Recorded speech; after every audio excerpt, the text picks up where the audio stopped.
I never thought I'd find myself in a situation like this. Dave and Emily were supposed to be the perfect couple, or at least that's what everyone thought. They had been married for about 7 years, and from the outside, everything looked fine. Emily was the kind of wife who could put on a fake smile and smooth talk her way out of anything, always acting like she had everything under control. I'd been with her through thick and thin, or so I thought. But lately, things had started to feel off, like I was living with a stranger. It all began subtly, small things that I brushed off at first. She'd come home late from book club, which she insisted was a thing with her friends, but I noticed she was more secretive about her phone. She'd hide it when I came into the room, and whenever I asked her about her day, she'd give me vague, dismissive answers.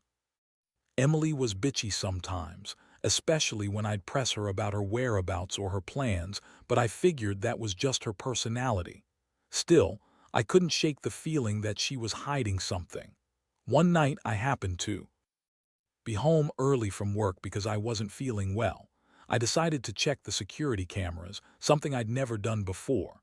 We had a pretty high-tech security system with cameras around the house, but I'd always seen it as just a way to keep the place safe from burglars, not something to spy on my wife. But that night, I was desperate for answers. I pulled up the footage from the last 2 weeks. What I saw chilled me to the bone. There on the screen was Emily sneaking out of the house after midnight, not once but several times. She'd make sure the garage was closed, slip into her car and drive off. I couldn't see where she went exactly. Our cameras didn't cover the driveway in front, just the back and sides, but she'd come back hours later, sometimes early in the morning, looking tired, makeup smudged and guilty. My stomach twisted every time I replayed those clips. I knew that look. I knew that sneaky, guilty way she'd avoid the cameras, like she was hiding something. Then I remembered the grief counselor I arranged for her after her father died 6 months ago. She'd been miserable, crying every other day, locking herself in the bedroom. I thought I was doing the right thing by bringing in someone to help her work through her grief. But now, maybe I was just helping her hide even more. The counselor's name was Dr. Lisa Carter, and I remembered that Emily had mentioned some sessions she was doing with her, just the two of them. I looked up the recordings on our home security system, and sure enough, there were hours of footage, some of her crying, some of her whispering intensely, sometimes with her head bowed or eyes closed. What really hit me like a punch to the gut was the intimate tone in those recordings. I heard the way they whispered to each other, the way Emily would call her Lisa, like she was old friends. There were moments where I could hear muffled sounds that sounded, frankly, like sex. I froze the footage and listened closely. It wasn't just emotional, it was physical. I felt an overwhelming mixture of anger, sadness, and betrayal. That woman I loved, the one who had always said she was grieving her father and needed support, was screwing around. With her therapist, I couldn't believe it. I had trusted her. I gave her space, let her grieve, even tried to be understanding when she snapped at me. And all along, she was cheating on me with a woman she was supposed to be working with to heal. The thought made me sick. The worst part, she lied about everything. Said she needed space, that she was just talking to Lisa to get her mind off things, that she was not interested in anything more. Yeah, right. I could see right through her lies now. Those sessions weren't just therapy, they were her secret rendezvous.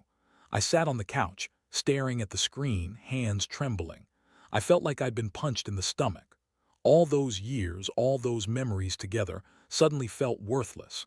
I had no idea how I missed the signs, how I didn't pick up on her secret life. And I certainly didn't think I'd ever be the guy to find out my wife was screwing around with her therapist. It felt like my entire world was crashing down around me, and I couldn't even scream. I just sat there, numb, trying to process what I'd just seen. The next few days were a blur. I couldn't sleep, couldn't eat. Every time I closed my eyes, I saw Emily sneaking out, the way she'd whisper to Lisa, the recordings I'd listened to on repeat in my head. I felt betrayed on every level, like I was some fool who had missed every sign. I kept asking myself how I could have been so blind, so stupid. I thought about confronting her then and there, but I knew I needed a plan. I needed to understand exactly what was going on before I made a move. I started digging deeper into everything I could find. I checked her phone. Yes, I know, probably invasive, but I was desperate. She had deleted some messages, but I managed to recover a few texts. Turns out she was texting Lisa more than she admitted. They'd call each other late-night therapy, but I could tell from the tone that it was more than just talking about her father. There were flirtatious messages, teasing, even a few that hinted at wanting to meet up outside of sessions. My stomach clenched again. Honestly, I'd never felt so angry and hurt in my life. I also looked into Lisa, her background, her practice, everything I could find online. She was a licensed therapist, sure, but I found some things that rubbed me the wrong way. She had a reputation for being a bit scandalous, always pushing boundaries.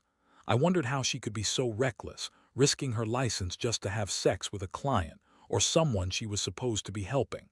The more I found out, the more I realized Emily hadn't just cheated. She was in deep. She crossed a line and lied about it every single step of the way. I knew I had to confront her, but I wanted to catch her in the act first. It was then that I decided to set a trap.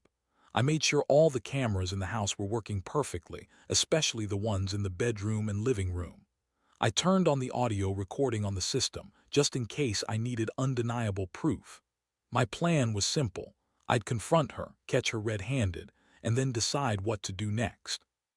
I'd finally expose her lies and see if she'd admit everything or keep digging her hole deeper. 1. Evening, I came home early from work again, already knowing she'd be home. I kept the cameras rolling as I waited in the living room. About an hour later, I saw her slip in through the back door, looking over her shoulder. She was nervous, more nervous than usual. She went straight to the bedroom, but I didn't go in. Instead, I hid behind the couch, watching and listening through the camera feed. What I heard next made my blood boil. She was on the phone with Lisa, speaking softly, but I could make out bits of what she was saying. "Tonight's the night," she whispered. "I need to see you." Then she chuckled, a sound I'd never heard from her before, cold, ridiculously confident. She was planning to meet Lisa. This was it. I knew I had everything I needed. I waited until I heard the door to our bedroom click shut, then I walked out, turning on the recorder on the system. I looked her right in the eyes and told her I knew about everything about her sneaking around, the recordings, the texts, her plans to meet Lisa. Her face twisted. She tried to deny it at first, but I'd seen enough. Her excuses were weak. "It's just therapy," she said. "You don't understand what I'm going through, and it's not what you think." Yeah, right. The way she said that with such bitchy attitude, I knew she was lying through her teeth. I felt a surge of anger mixed with heartbreak. How could she be so selfish, so callous? She had the nerve to call me paranoid, accuse me of not trusting her. But how could I trust someone who was sneaking out, having sex with her therapist and lying about it? I told her it was over, that I couldn't do this anymore. She laughed, a bitter, sharp laugh, and told me I was overreacting, that I was jealous, insecure. But I knew better. I'd caught her. She was caught in her own web of lies, and I wasn't going to be the fool anymore. That night, I kicked her out. She packed her bags and left, still claiming innocence, still trying to spin some story about how it was just therapy, how she loved me but needed this escape. But I didn't buy it. Not then, not now. I'd been betrayed in the worst way possible. And honestly, I felt more lost than ever. It hurt to think I'd trusted her for so long, only to realize she'd been screwing around behind my back with her therapist, someone I arranged to help her through her grief. The whole thing was a mess I never saw coming. I still don't know how I'm supposed to move on from this. After she left that night, everything changed. The house felt cold, emptier than it had in years. I stayed up all night, replaying everything in my head. The lies, the betrayal, the way she had looked at me like I was the problem instead of her. I kept wondering how I missed all the signs. How did I get so blind? I thought I knew her, but now I realized she was a stranger hiding behind a pretty face and her bitchy attitude. I had to process what was real and what wasn't. I kept telling myself that I deserved better, that I shouldn't let her cheat and lie and get away with it. But honestly, beneath all that anger, there was this crushing sadness. I loved her, or at least I thought. I did. I had trusted her with everything, including my own heart. And for what? To find out she'd been screwing around with her therapist, someone she was supposed to be opening up to. It was devastating. I'd never felt so humiliated and betrayed in my life. Over the next few days, I started to put the pieces together. I reached out to some friends, told them what I'd found, and they told me I'd been a fool to trust a woman like Emily. They were right, of course. I shouldn't have been surprised. She'd always been bitchy, quick to lie, and good at hiding her true self. But knowing that didn't make it hurt any less. I kept replaying the videos, the texts, the moments I'd missed. I felt like a complete idiot for not seeing it sooner. The worst part was the emotional roller coaster. I swung from furious to heartbroken, from wanting to confront her again to feeling like I should just forget and move on. I knew I couldn't keep living like this, waiting for her to come back and justify everything. I had to decide what I really wanted. I kept telling myself I deserved someone who wouldn't cheat and lie, someone who wouldn't treat me like I was invisible. One thing I did was dig into her phone, trying to find any more evidence, anything I might have missed. I found a few more messages, more flirtatious stuff, even plans to meet Lisa outside their sessions. It wasn't just an affair, it was her obsession. The way she talked about Lisa, like she was her real confidant, made me feel sick. I also looked into Lisa's background more carefully. Turns out she'd had a few scandals before, getting caught with clients' inappropriate behavior. That just made me angrier. How could Emily be so reckless? How could she risk her career, her reputation, for a quick fling? I started thinking about my options. Part of me wanted to blow everything up, take her to court, tell her boss, make her pay for what she did. But another part knew that wouldn't fix anything. I didn't want to be the guy who ruined someone's life, even if she deserved it.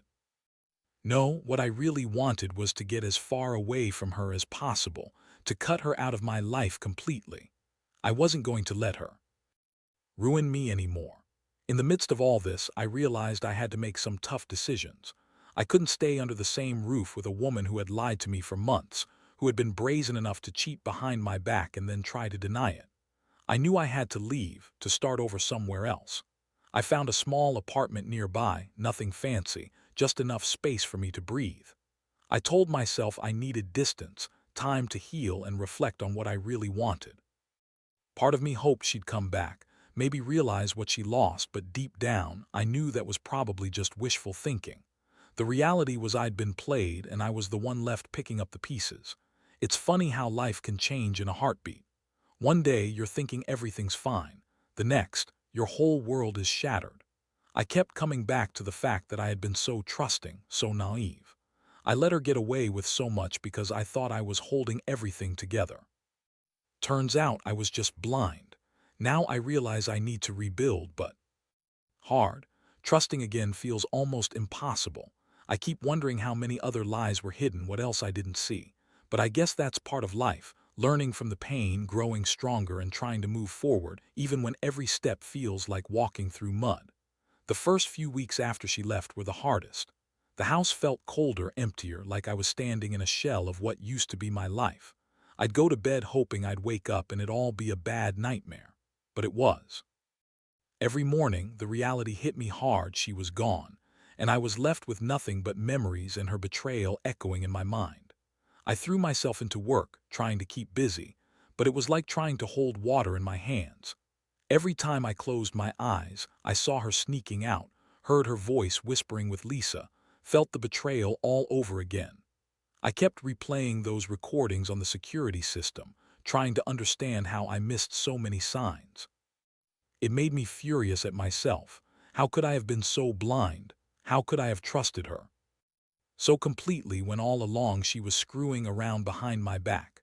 One moment that hit especially hard was when I found her old diary tucked away in her drawer. I never really looked at it before, but I was desperate for answers. I flipped it open and read her entries, mostly about her grief, her feelings of loss, and how she felt trapped in our marriage.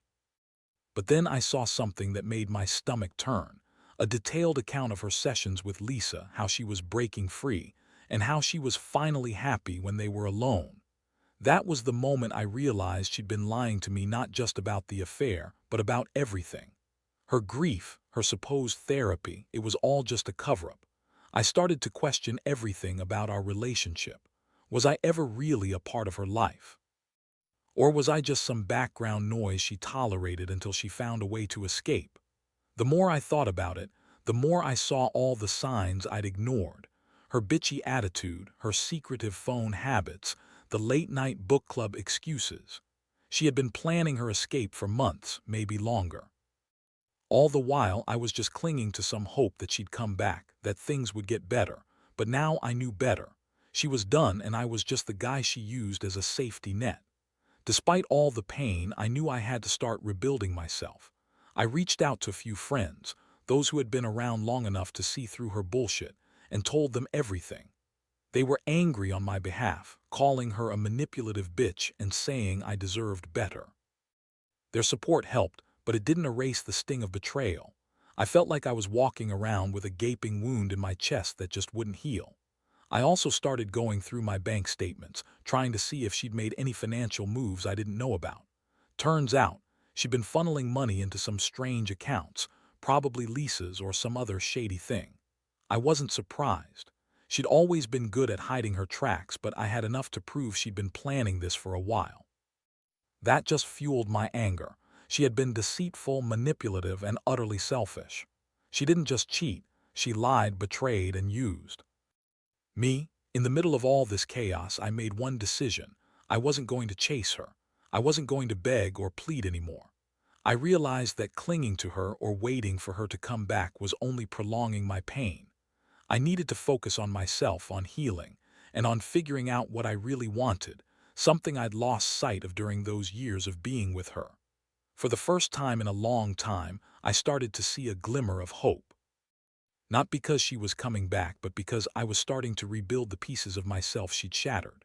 The truth is, I don't know if I'll ever fully trust again. Maybe I will, maybe I won't. But what I do know is that I'll never let someone betray me like that again. I've learned that people are capable of hiding who they really are, and I have to be more cautious from now on. I've also learned that sometimes love isn't enough. Trust and honesty are what matter most. Without them, everything falls apart. And now I'm trying to put the pieces back together, even if it's messy and painful. I guess that's just part of life, falling apart, then figuring out how to put yourself back together better and stronger than before. The days turned into weeks, and slowly, I started to feel like I was regaining some control over my life. I focused on the little things, going to the gym, reconnecting with friends I had ignored during my marriage, and trying to find some sense of normalcy. But inside, I was still raw, still angry, and mostly, still hurt. The betrayal ran deep, and no matter how much I tried to distract myself, I couldn't escape the image of her with Lisa, whispering, laughing, and crossing every line I thought was sacred.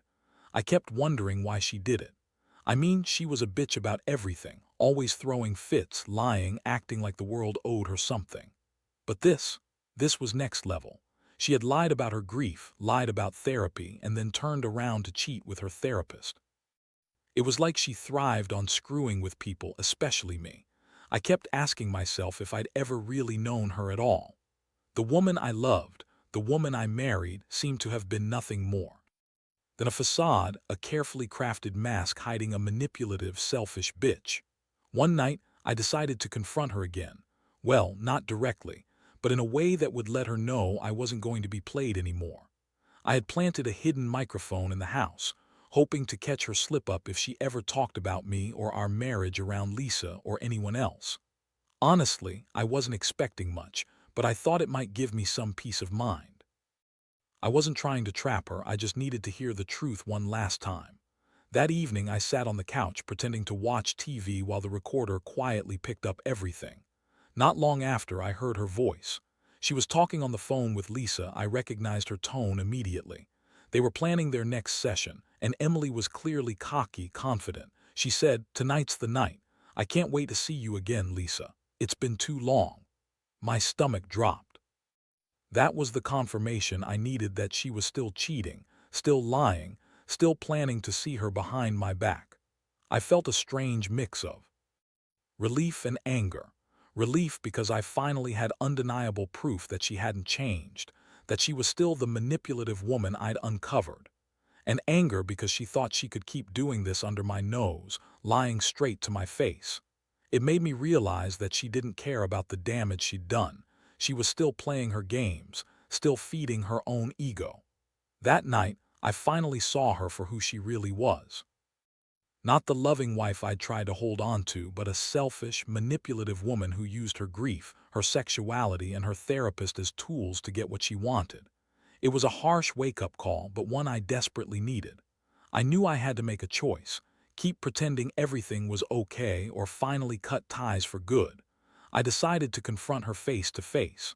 The next morning I called her. No texts, no sneaky messages. I wanted to hear her voice to see if she'd still try to deny everything. When she picked up, I told her I knew what she was doing, that I had the recordings, the texts, everything. Her response was a typical bitchy laugh, full of denial and contempt. She called me paranoid, accused me of stalking her, and said I was overreacting, but I didn't care anymore. I told her she had to pick between her life with me and her sick obsession with Lisa, that if she continued down this path, she'd lose everything. She told me I was being dramatic, that she didn't want to lose me but needed her freedom. The audacity. I almost laughed. Freedom. She was the one who betrayed me, who lied and fucked around while pretending to grieve her father. She said she loved me, but I saw through that lie now. Love isn't sneaking out late at night, hiding texts, and screwing your therapist. That's just selfishness, pure and simple. I told her I was done. Done with the lies, done with the hurt, done with her bullshit. I told her she could have her freedom, but that I was walking away for good. I didn't want to see her anymore, didn't want to hear her excuses. My heart was heavy, but I felt a strange sense of relief, like I'd finally taken back control of my life. I told her to leave my house, and she did, still acting like she was the victim. That bitchy attitude didn't surprise me anymore. It just made me more certain I'd made the right choice. In the aftermath, I've realized a lot about trust, betrayal, and the kind of woman I don't want in my life. I learned that some people are better at hiding who they really are than I ever thought possible. And I learned that, no matter how much you love someone, if they betray you like that, you have to walk away. I've got a long road ahead, but at least I'm finally free from the chaos she brought into my life. And honestly, that's the best gift I could give myself right now. Now, looking back, I realize that the pain I felt was immense, but it also forced me to confront truths I'd been blind to for too long. At first, I thought I was just ending a marriage, but it turned out I was finally starting to find myself again. The betrayal cut deep, but it also forced me to reevaluate what I want in life, what I deserve, and what I refuse to tolerate anymore. Since she left, I've been working on rebuilding my confidence and trusting my instincts again. I've gone to therapy myself, not because I'm broken, but because I want to ensure I don't fall into the same trap again. I refuse to be someone's fool. I've learned that sometimes love isn't enough, and that betrayers like her don't change, at least not for the better. They just find new ways to manipulate and hurt the ones who trust them most. What's crazy is how much I've come to accept that this was a blessing in disguise. It sounds weird, I know, but I see now that I was probably settling for less than I deserved. Her bitchy attitude, her lies, her manipulations. I was putting up with a lot because I thought I had to. But I don't. I've started to rebuild my life from the ground up, focusing on my career, my hobbies, and my friends. They've been a huge help through this mess. Honestly, I don't feel bitterness anymore. Sure, I still get angry sometimes when I think about the pain she caused, but mostly I feel gratitude. Gratitude that I finally had the courage to see her for who she was and to walk away. That moment of clarity, when I listened to those recordings, saw her texts, and realized the full extent of her deception, was brutal, but it was also freeing. It taught me a lesson I won't forget. Never ignore the signs. Never stay in a situation where you're constantly being lied to and betrayed. To anyone out there going through something similar, trust your gut. If something feels off, it probably is. Don't ignore the red flags, don't make excuses, and don't let anyone make you feel guilty for walking away. You deserve honesty, respect, and loyalty. If they can't give that, then they don't deserve a place in your life. I may have lost the woman I thought I knew, but I gained clarity. I gained strength I didn't know I had. And most importantly, I gained a renewed sense of hope that I can move on, better and wiser than before. That's how I'm choosing to see it now. Sometimes, from the deepest betrayals, you find your strongest self. And I'm finally starting to believe that.